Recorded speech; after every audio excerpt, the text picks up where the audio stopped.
This broadcast is the property of Codependents Anonymous. Reproduction without written permission from Codependents Anonymous is not permitted. All right, this is the CoDA Fellowship Forum on October 31st, 2020. Happy Halloween, everybody. Okay, today so far we have 16 participants. I'm just going to rattle off names. Pam from Florida, Ava from Canada, Anne from Washington, Carol, Chase, Diane, a Galaxy A50, Ingrid from Ontario, Lena from Oregon, Lorraine, Melissa from Florida, Richard from Florida, Susie, Taylor from Seattle, and Tara from Calgary, Canada. Welcome, everyone. I always feel like I've got the Jeopardy box in front of me because I've got everyone across the board here. I love it. Now, if I could just coordinate everyone which way you're going to look, like, look to the middle, look to the side, that would be cool. All right, so today's talk, open forum. Open forum means we're all going to be talking and sharing about this subject matter, is about fear. I figured this was a perfect topic for Halloween because we're supposed to be out there having some fun and trick-or-treating and maybe creating a little bit of fear out there in a fun way. However, when we're living life on life's terms, fear might be a different kind of a subject matter. There's several different acronyms for it. The non-recovery is face everything and run. Recovery would be face everything and rise, or face everything and recover. I don't know if there's any other R's out there that you guys have got in mind, but that's, when I go to fear, it's I need to face everything and rise to the occasion and use my recovery program in every way possible and pull out every single tool that I need to work with. When I started doing a little bit of research in our Codependents Anonymous book, let me go back to the search. There are 277 references to fear in our CoDA book. Kind of tells me that fear might be a big one for so many of us to deal with. Oh, let's see, someone else. Fear, forgetting everything is all right. Oh, I like that one. That's from Anne from Washington. So this is, as I said, an open forum, meaning that everyone gets a chance to share their experience, strength, and hope, and challenges regarding the subject matter of fear. So if you're able to find the raise the hand or simply send me a message in the chat, I'll know that it is, that you are wishing to share. Do I have any volunteers to start that out today? And if not, I'm going to just hit on some topics in the book. I'm not going to go to the actual, but I'm just going to read a few of them that come up here. I'm no longer controlled by my fears. Overcome my fears and act with courage and integrity and dignity. Let's see, keep going. Control others to relieve my fears. Do I let others control me for fear of their abuse or neglect? Do I adapt my behavior because I'm in fear? Let's see, some of these are double notices. When fear or other feelings overwhelm us, we rage, isolate, or allow others to act out our feelings for us. We live in fear of those we put in power. We dread their anger or disapproving looks. We fear that disappointment and we will avoid. I'll pause there because that just strikes a nerve from my childhood. when I was growing up, my father died when I was just an infant at 3 months of age, and my mom remarried when I was around 4 years of age. And at first, I was delighted to have a father finally, but then later on, that became more of a, I wish he was not in our lives. How about that?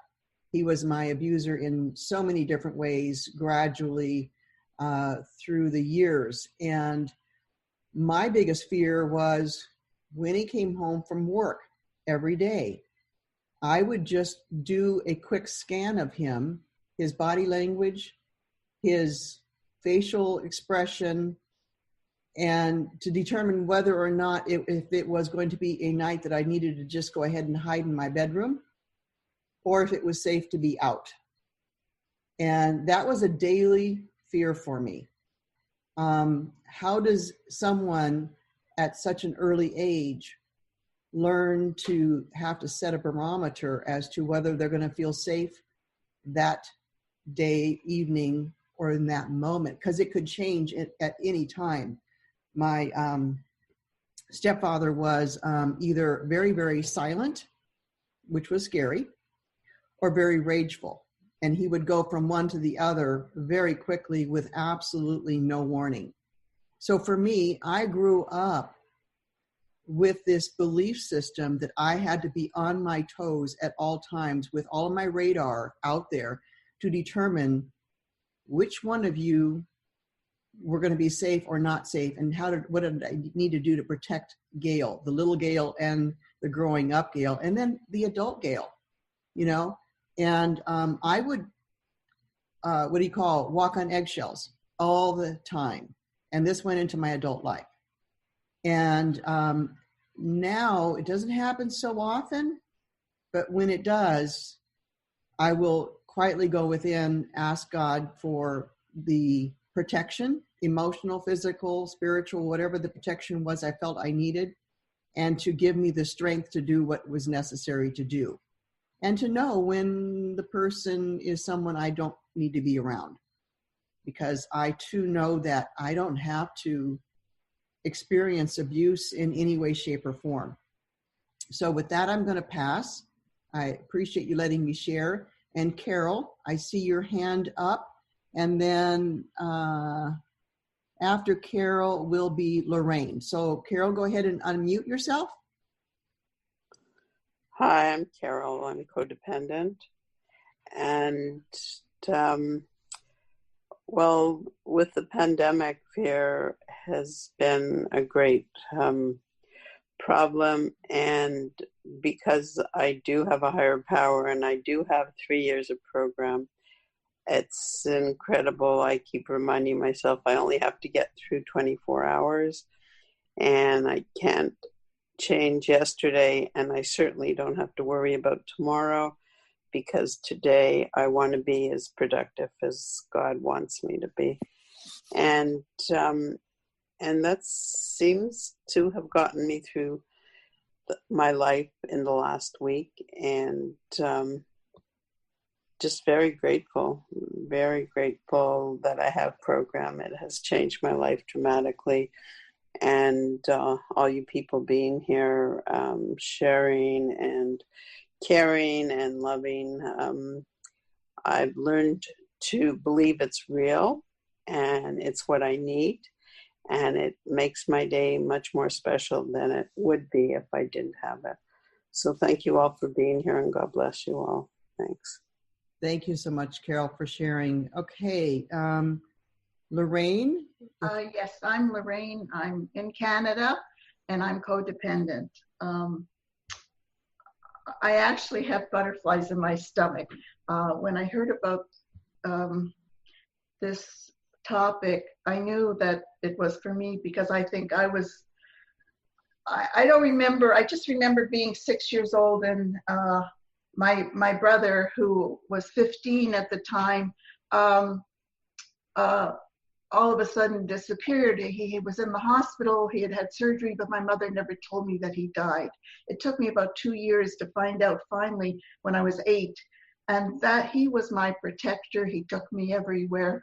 we shared a room together, I was just completely lost. And then I started having this fear. I would pray every night that my father wouldn't get sick, because my mother always told me he was sick and he is working for us. And then the guilt came in because he's working for me and I was responsible for him being sick, and not realizing until I got into the 12-step programs that I had this character defect of fear, which to me is, which I've realized over the years being in the program, another 12-step program, and codependence, that fear is for me a lack of faith, because I am believing the worst instead of letting it go and letting God take care of it for me. So in a way, I'm realizing now that it's a lack of faith, a lack of believing, and a lack of not thinking positive, always thinking that it's going to turn out bad. And I find myself slipping back even now. When something happens, my kid is late or something, sometimes I start thinking these crazy thoughts. Oh, maybe he was in an accident, or maybe she's hurt or something. And then I catch myself and I start to pray, and I start to say positive affirmations to try to get me out of this fear of always thinking that the glass is half empty and not half full. And whatever happens, I really know now that my higher power is going to bring me through it. And no matter how much I've worried about things, and over the years things have always worked out because of letting go and letting God and believing good instead of bad with things that are happening in my life. Same thing with the pandemic. I mean, I do what I'm supposed to do, wear masks, don't go in public a lot. I'm trying to overcome my fear. For a while, I was so nervous going into a store even to shop, but I am okay with that now. And really, I have to say that it's been because of my faith that I found in this 12-step program and my other 12-step program, faith that everything is going to be okay no matter what, that my higher power is going to take me through it, and I'll be able to cope with it, and I'll pass at that. Thank you. Thank you so much for sharing, Lorraine. Richard from Florida, go ahead and unmute. Thanks. Yeah, I'm Richard. I'm a recovering codependent. So yeah, for me, there's fear and then there's fear. So there's healthy fear, like if there's actual potential for danger, then fear keeps me safe. When a car is speeding down the highway and I'm walking in the middle of the road, that's healthy fear because there is a legitimate reason for fear. That reason is danger, and it's the message that I'm sending to myself that I need to protect myself. It's not a safe situation. So in that situation, fear is really my friend. And like everything else in CoDA, it's not black and white. And I can accept that. And that's really great. My problem, of course, is that I grew up with irrational fears, all sorts of fears that had no basis whatsoever in reality, as well as some overblown fears. So my mom was a rageaholic, and I grew up with this mindset of just appeasing and compliance and just stop her from raging. And so I had this irrational fear of someone else's anger. And I made the association, irrationally, that when someone is angry at me, they are going to be violent. And there's no basis whatsoever in reality for that assumption. People are allowed to be angry. People can get angry. It has nothing to do with me whatsoever. A lot of times people are angry and their anger is not directed towards me. And that's what I mean when I say irrational fear. And that's what I'm trying to recover from with my CoDA program. What I'm doing to to recover irrational fear, I work my program. One of the 12 promises, I'm just going to quote the part that has to do with this, is I learn to trust those who are trustworthy. And that's where recovery from irrational fear starts with me, by naming it with safe and supportive people in my CoDA recovery program. My wife is in recovery. I can talk to her about irrational fears. And by naming it and sharing with safe and supportive people, like my wife, like my sponsor, like my close CoDA friends, then that irrational fear can be right-sized and dissipated. If I hold it in and am consumed by shame and can't even talk about it, then it just gets bigger and bigger, and I blow it up, and it becomes this, Halloween monster that has no basis whatsoever in reality and really disempowers me.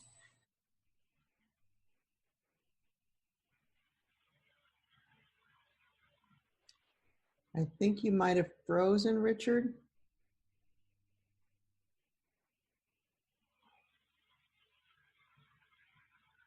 Yeah, I think Richard, we lost you. Turns me into a scared. Hear me now? Yeah, now we can. You're back. Good.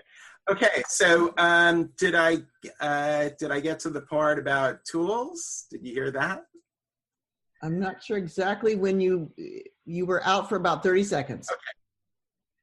Oh, okay. So yeah, with sharing my story with safe and supportive people, I can right-size my fear, and I can by first naming it, sharing it with safe and supportive people, it can begin to dissipate, and that Halloween demon. You froze again. It's right about the same time. You said Halloween and it froze. Is this is this a Halloween thing? Can you hear us, Richard? Demon can become. I'll just say thanks for letting me share. It's that Halloween demon that got you both times. It is. All right. Thanks for sharing, Richard. All right. Who else is ready to share about fear? I'll share. Okay. Pam. I'm Pam. I'm codependent. Fear's been like my best friend my whole life. When I was growing up, my family was very strict and abusive, and it was kind of like a damned if you do and a damned if you don't thing. Like, you would get beat if you did and you'd get beat if you didn't. So nothing made sense. So now things really need to make sense to me, or I get very triggered and I get very upset. I sort of shut down when they don't make sense to me because I don't like things not making sense. When I left home, I was drawn, my first two marriages, I was drawn to the same types of abusive relationships where I never knew.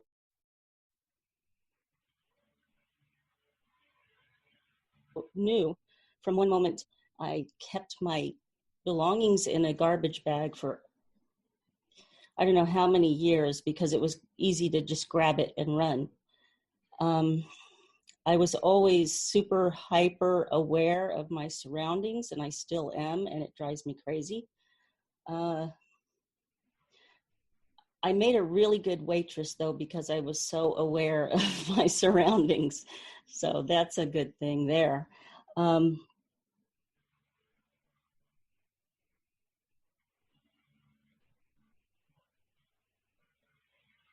Okay. Pam, you let me out of a lot of situations.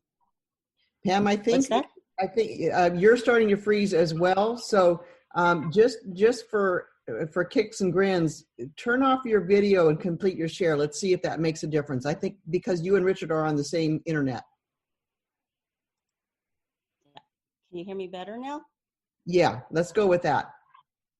Okay, so a little fear's good. It's gotten me out of some pretty tight situations. My second marriage, I was praying for God to get me out of it. I mean, my second marriage, my husband moved me out outside of Las Vegas, Nellis Air Force.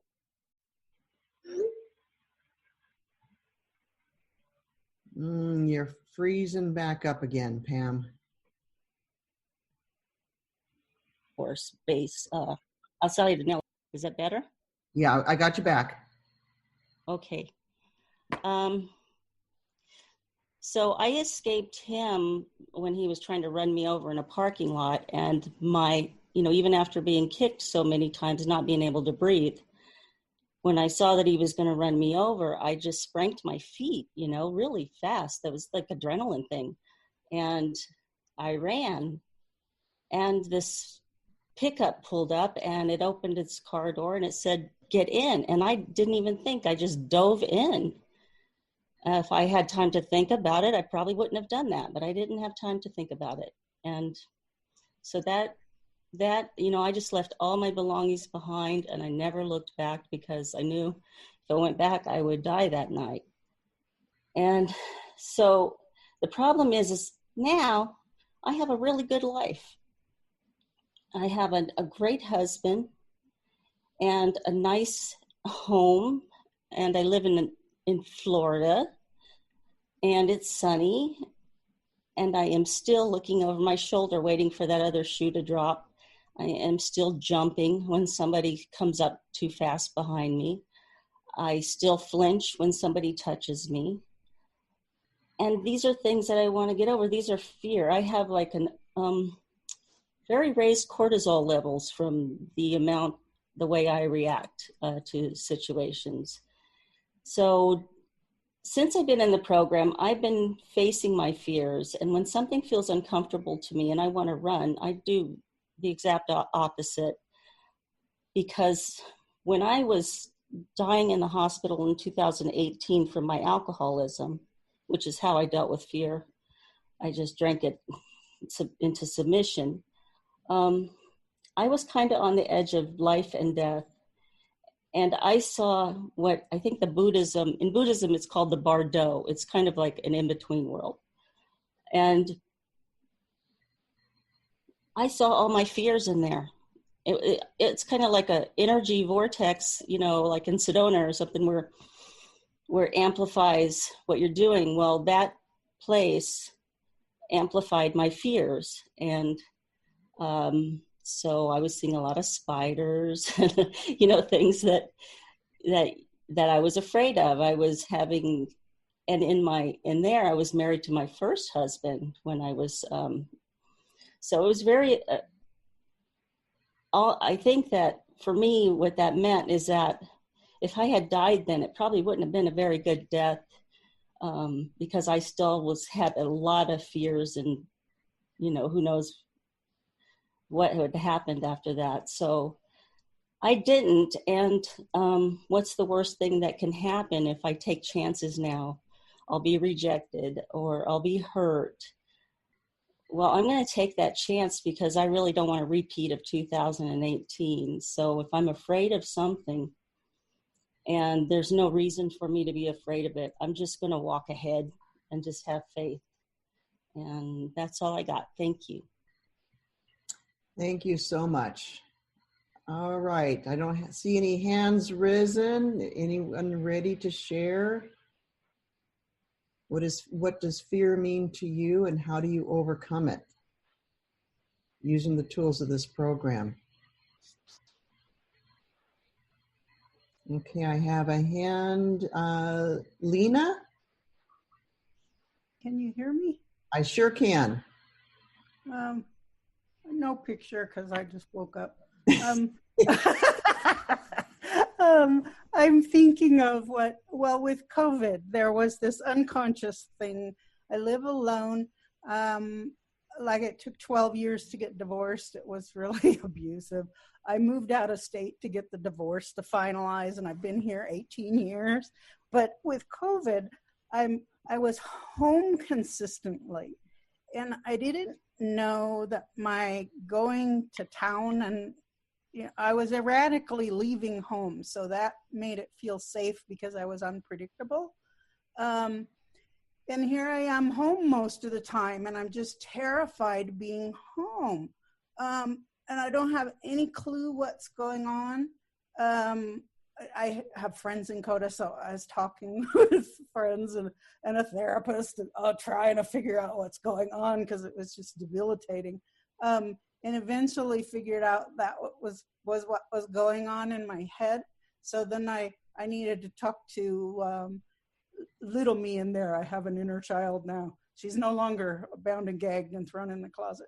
And she was afraid. So I needed to talk about, with her. It's kind of strange. I'm this old now. I'm in this house now. I'm in this state now. It's safe. I'm an adult. Probably the most that would happen as an adult is so tiny compared to a kid when you don't have a lot of choices. So once it came conscious, I could talk me through that fear and put it aside. And I'm actually doing quite well in this splendid isolation with a lot of CoDA meetings online. Once it became conscious. So that's just a tiny vignette of now.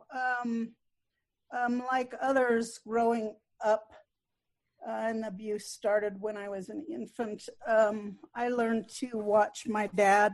How are we today? How are we this moment? Is it safe to be visible? It generally just wasn't. And so there's this sense where I watch things and I pick up on little tiny cues. And if anything feels unsafe, my biggest job is taking care of little me, whatever age she comes up. If she's not feeling safe, we're leaving. I'm taking care of her. And I'm the parent now. And the kinds of things that happened when I was a little kid, they can't happen now because I'm the one in charge. I'm the parent that she didn't have when she was growing up. It feels really like congruent, like it works, having little me and my higher power working together. And all three need to be in agreement before I do something. There's no gaslighting one of them because the ego wants to do something. When I come from agreement, then I can keep calm and present and make a decision instead of a reaction to, and then just run with something that doesn't take care of all of me. And that's all I got in my thoughts. Thank you. Okay, thank you, Lena, for sharing. Susan from British Columbia, you had unmuted yourself at one point. Did you want to share? Want to check in with you real quick? If yes, unmute again. If no, leave it there. Hi, everybody. I'm Susan from British Columbia. Hi, Susan. I thought I identified myself because I was showing up as A Galaxy 50 or whatever. So thank you for this meeting today, and thank you to everyone that shared. And I sure see parallels within my own life and your life. And that's what I love about the program is the similarities and knowing that we all have a past that's quite similar, I believe. My past as well with my father and mother and abuse and from a child, and then of course into my marriages and played out that experience. I had come into recovery probably 22 years ago now and other programs. And when I really took the program seriously, I kind of dabbled in a sister program of Al-Anon for probably about 35 years, but never really did a lot of step work around it, and then left again after. And the abuse really got bad after that time. And then, of course, my drinking started escalating because that's how I was pushing down the anxiety. And so I have on a sign about fears, false evidence appearing real. And so just because it's coming at me doesn't necessarily mean that it's the truth of reality. It could be my fear being played out. And I've been given the tools of the program to work with my fear. And the first one is the first step, and that's recognizing that I'm powerless over what's coming at me, and that my life becomes unmanageable because my mind starts looping it over and over again, and I become insane with it. And then the second step would be, knowing that if I work the program and offer it to my higher power, that I could have some relief from it. And then, third step is just surrendering it to my higher power. And then the fourth one was writing it up and then talking to my sponsor about what's going on and facing that and showing. And then then the 6 and 7 is the insecurities, the defects, the patterns, and how they keep getting played out for me in different realms. And excuse me, I'm feeling a little nervous. And then I go into the meditation and prayer and just getting guidance and direction and getting peace. Most of it is just finding that peace so that I can squash that anxiety that's building inside of me because of this fear that I consider keeping me powerless. So anyway, I'm just so grateful for this program and for each of you that shared. And I felt myself getting emotional with a lot of the shares because I too have almost lost my life in many relationships, and hence I haven't chose to be in a relationship for probably 15, 16 years. Is that fear? Maybe, but also it's like I just don't want to ever go back into that arena again. And so I've really done a lot of work on myself, look at the inner child and doing outside help as well. And I really am involved in a lot of recovery programs, and that has been my sanity and connecting with each and every one of you. So thank you for taking the time, all of you, for coming on and making my Saturday morning a great Halloween. Thank you. Thank you so much. Okay, I have Taylor from Seattle next, and then it will be Arlene and Melissa. Hey, I'm Taylor. I'm a codependent and alcoholic. I appreciate what someone said about fearing people being angry, that it's going to turn violent. And I'm reflecting on what kinds of things happened in my childhood that I equate now anger with violence. And I really can't think of a lot of instances when that was true. So that's interesting to think about. Fear, there are a lot of things that I'm afraid of. And a few of the things that I am paying attention to now with fear coming up around, are I'm afraid that people will leave me. And so I kind of look for signs in relationships that's happening. And I've come to realize in recovery that a lot of those signs that I think that people are going to leave me are just things that there's actually no correlation between what someone else is doing and them going to leave me.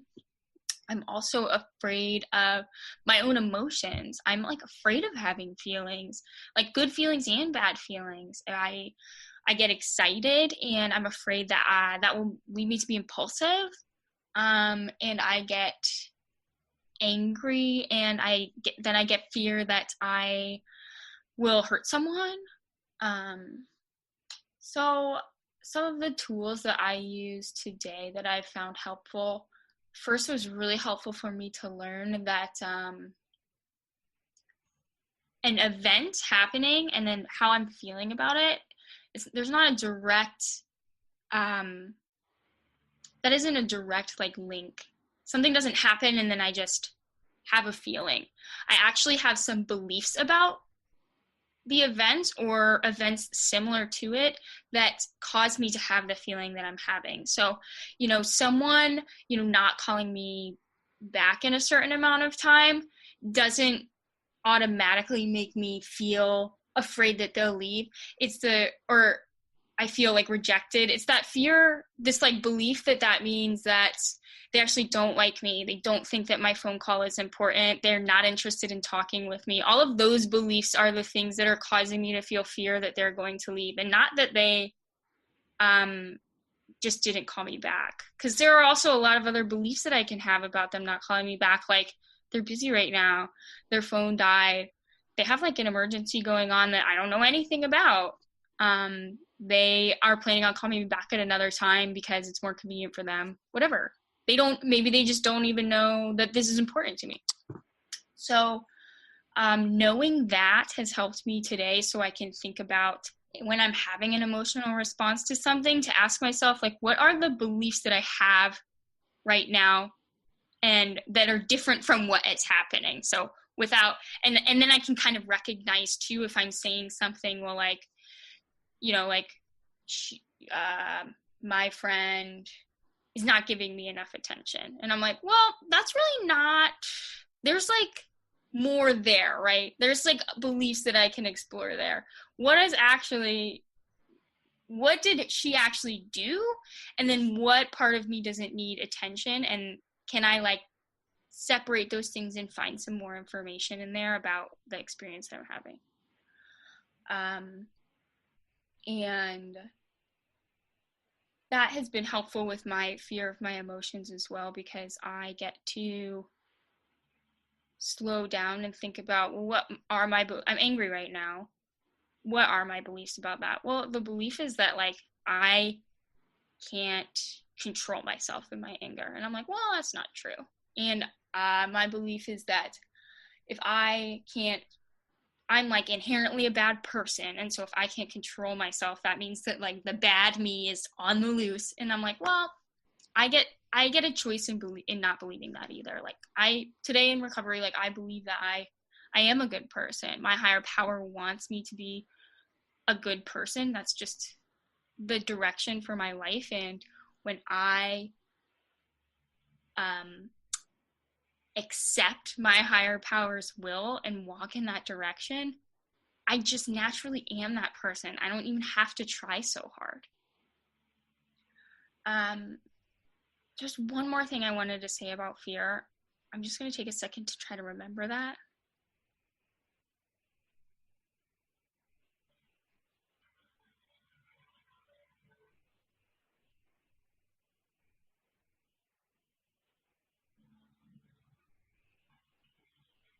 It's gone. That's all right. Thank you for letting me share.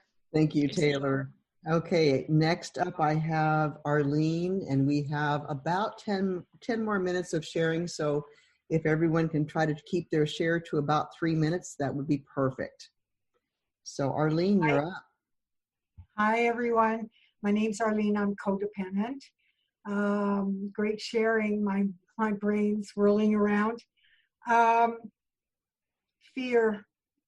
As a child, fear was just, fear of being yelled at, not getting it right, messing up, and not understanding what to do or how to do anything to change that. So feeling helpless, really, about the fear.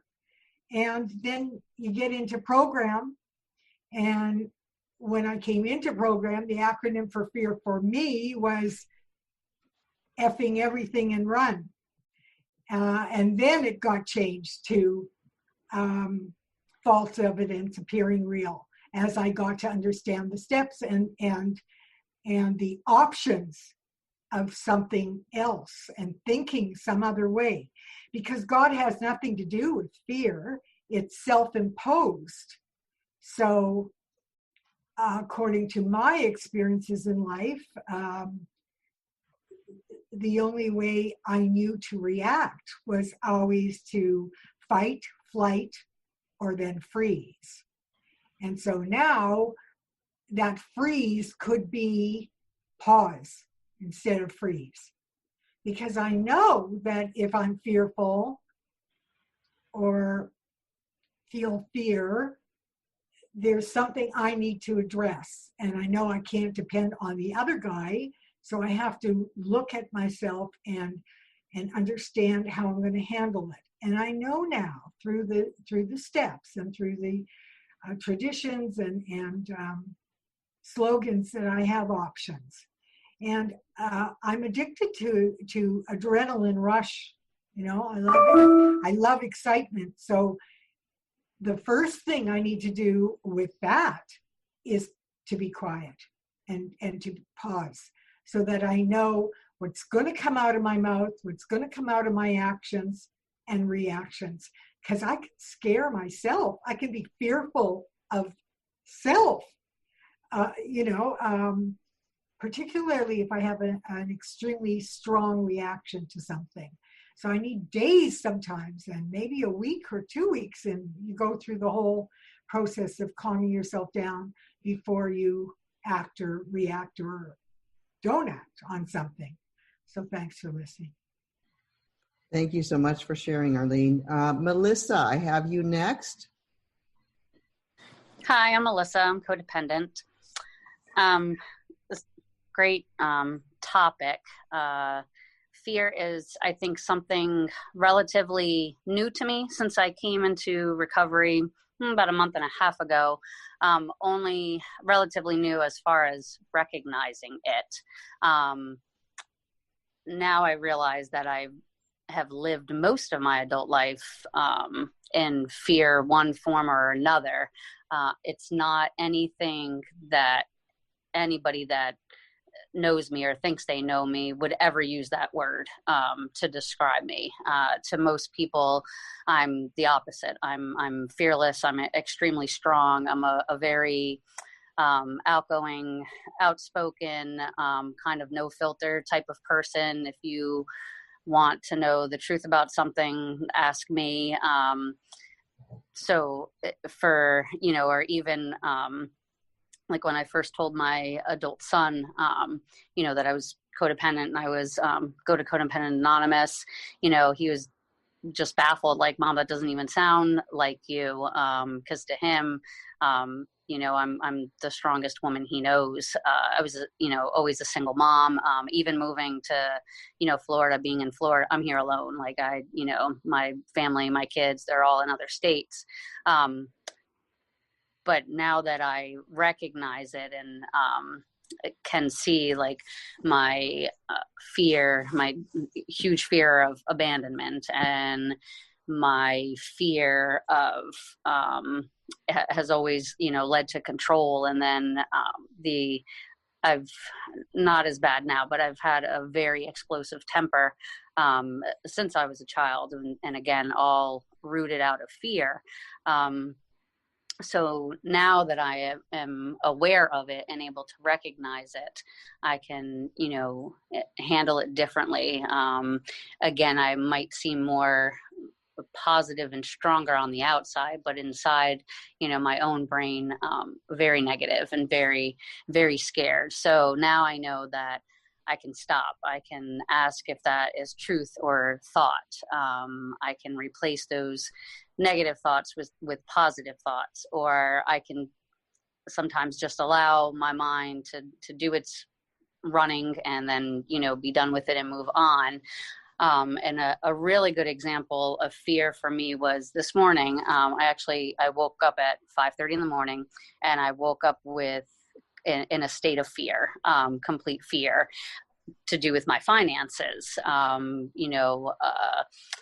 My roommate was gone for a couple of days. I didn't know when he was coming back. So I was like, okay, if he doesn't come back and my rent is due tomorrow, how am I going to pay my rent? Because I need to pay this bill. And it quickly went from there. And then I went even further, like, oh my gosh, it's almost the holidays. And if I have to pay my rent, this will affect me buying Christmas and yada, yada. And then finally I went like, God, please, I need you to take this. I can't do this right now. I do not want to be up at 5:30 on a Saturday. It's like one of my only days to sleep in. Like, please take this and I'll be okay. Like, you've got me. I can handle this. And I went back to sleep for probably about 2.5 hours till the cat woke me up. So, that just a wonderful sentiment to fear and being able to give it to my higher power and it going away. Because when I woke back up, I didn't have those fears, and my roommate showed up, and everything is good. So, so feeling better. Thank you for letting me share. Okay, thank you so much. All right, so Tara will be our final sharer. Go ahead and unmute. Hi, I'm Tara. I'm a recovering codependent in Canada. Yeah, great topic. Pardon me, sorry. Yeah, I've been in a lot of fear this morning, so I was really happy that I'd planned to attend this forum. And I've really appreciated listening to everyone's shares. Yeah, fear is definitely one of my most frequent mental habits. And of course, my actions can either feed it or break it down, right? So yeah, one of my current fears is just leaving the house because the COVID numbers are not great right now where I am. And but there's things I need to do to take care of myself. There's errands I need to run. There's groceries I need to get. And it's not loving for me to hide away and not do those things. So one of the things I remembered while I was listening to people sharing is that it doesn't have to be from one extreme to the other, like going from hiding to being out of the house for 5 hours. I could take baby steps. And so, yeah, I came up with a plan to go to the grocery store that's like 2 or 3 blocks from here and get enough things to tide me over for a couple days until Monday, when the big store I go to normally is not as busy. I didn't think going to the stores on Halloween would be a good idea. They were going to be super busy, and that makes me anxious too because of all the germs floating around. But yeah, so there's things I can do to help myself. And one thing, what was it? One of the gifts of the program I've been experiencing lately is that I've been able to turn to God more quickly with my fear of what other people think. Sometimes, the other day I was in fear about an appointment with somebody, and I realized that, I'm being afraid of what this person's going to think of me. And I'm like, well, that's not relevant. I only answer to my higher power. And it was through doing step work and, I don't know, just following my intuition and my gut in terms of what I needed to work on too, as well. That has helped me to really let go of letting other people's opinions run my life, or what I think other people's opinions are. So yeah, I'll wrap up with this. I really agree that faith in a higher power is so helpful with fear. Thanks. All right, thank you so much. All right, Lena, you have a share, and then Chase will be our final, and then we're going to stop the recording. I had a teeny thing come up that might be really helpful. For years, I've watched Fear Anger, and I was only aware of the anger. And there's this little tiny space between the fear and the anger when I turn something into garbage that gives me the anger. And then, years and years and years later, I realize there's something happens. And then I go into fear, and there's a little space there too to stop and think about what just happened. Why am I in fear now? And lean into it and be curious. And it helps me unravel the fear and have it not get larger over time. It helps me to hand it over to my higher power, and it seems to decrease fear in a lot of ways. So it just seemed like something really helpful to share. Thanks. Okay, thank you. And Chase, our final person. Hi, Chase, grateful, recovering codependent. It's really great to be here. And Gail, thank you for your service. And thank you for those that are assisting and making this space available to us. As you've seen, I posted something in the chat box. I hope to see you all there. That topic or that name and title was a collective group conscious moment, and I really appreciate it, because one thing about fear is it is the absolute existence. It is the fabric of my existence that is shot through all the time. Now, that is a quote within another piece of literature in another 12-step program. But when I look at chapter 2 of our CoDA book, the 3rd edition, it talks about how control, avoidance, fear, and shame, that is what embodies my codependencies. And one thing about fear, how it absolutely proceeds my wanting to control, my wanting to avoid. When I'm afraid, guess what I do? I control. When I'm afraid, guess what I do? I avoid. And I always have to look at, am I behaving from a place of fear? I ask myself directly, what am I afraid of? And being okay with being afraid, right? Being afraid was something that was an absolute no-no. Growing up, looking down on the ground, anything like that, because why? I can get taken advantage of. Someone can hurt me if I show any type of vulnerabilities. But Codependence Anonymous has completely given me that empowerment to be okay to feel, to be okay to be scared, and to acknowledge it. And in my acknowledgement, I am able to, that fear loses its power, right? And it's so beautiful that I don't have to be the one responsible to relieve myself from the fear. I can begin to lean on a power greater than myself of my own understanding, as chapter 2 profoundly states, that I can come to. And that is something that I gotta practice all the time. And just really quickly, one thing that I do is that on page 18 of that chapter 2 in fear and control and avoidance, I turn those statements into questions. And what does that look like in a nutshell? Very quickly here, it states that for many of us, fear is our guardian. So then I ask myself, is fear my guardian? Then it goes on to say it helps protect me from harm.